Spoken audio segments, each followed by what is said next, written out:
The Student Activity Center at Chicago State University is where author Omar Tyree was the keynote speaker for their Black History Month ceremony.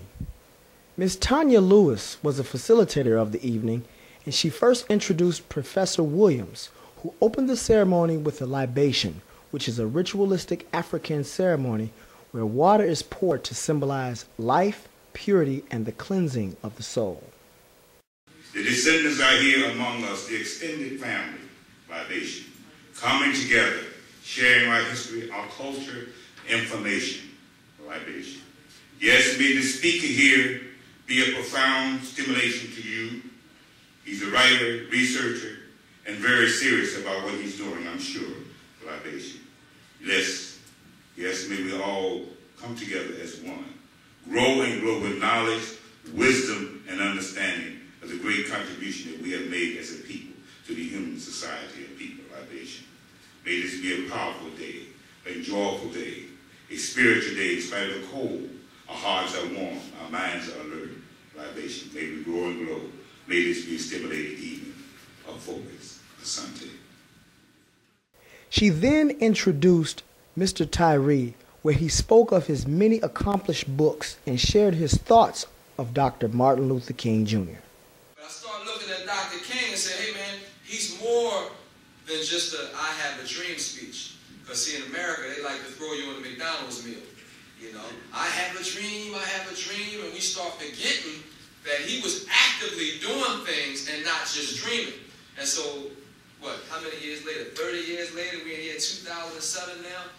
We still talking about dreaming, where I'm looking at individuals talking about planning. And individuals talking about waking up and making these dreams come reality.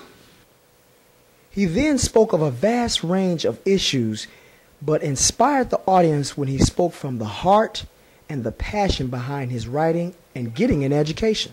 This is the college grounds. That's what y'all supposed to do.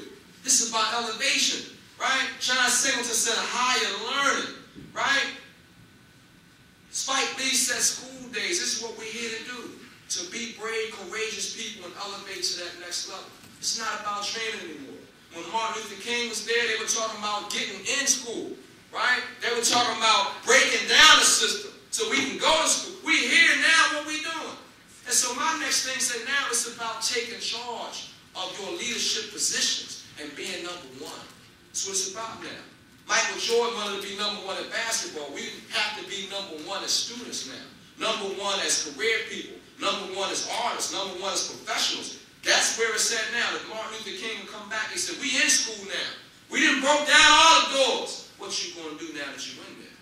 Okay? So we can still have students that sit in the back of the class, don't raise their hand.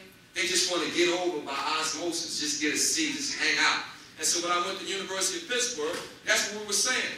Since I wanted to go to an all-white school and compete at that level, right? We start saying, oh, the black schools, you don't get a real education there. That's not the real world. You got to learn how to compete with white folks and the whole nine. We start disgracing our own folks like they can't learn at a black institution. And so in that way, we disgrace Howard University, Florida A&M, Tuskegee, Hampton, Morehouse, Fisk, right? Chicago State University, predominantly black. So we look at those individuals and say, oh, they're not doing anything. And after a while, I said, yo, man, that's crazy. How are we going to come to a white school and sit in the back of the class and get C's and think we're doing better than individuals who are leading the schools at black schools and getting A's? And so I started doing my research, and I found out that a whole lot of black professionals are coming out of African American institutions where they take care of business on campus and then they get used to it outside of campus. So you graduate as leaders and you used to it. You ain't used to sitting in the back of the class trying to get over or shake hands and make friends and get a deal or hook up, right? You ain't graduating from school to get a hookup. You graduate from school to be qualified to do your job and to elevate into positions of leadership. Mr. Tyree, you are truly a beacon of hope and inspiration. Much continued success for all your accomplished writing. This is Isaiah Lockhart with Streetside Studio.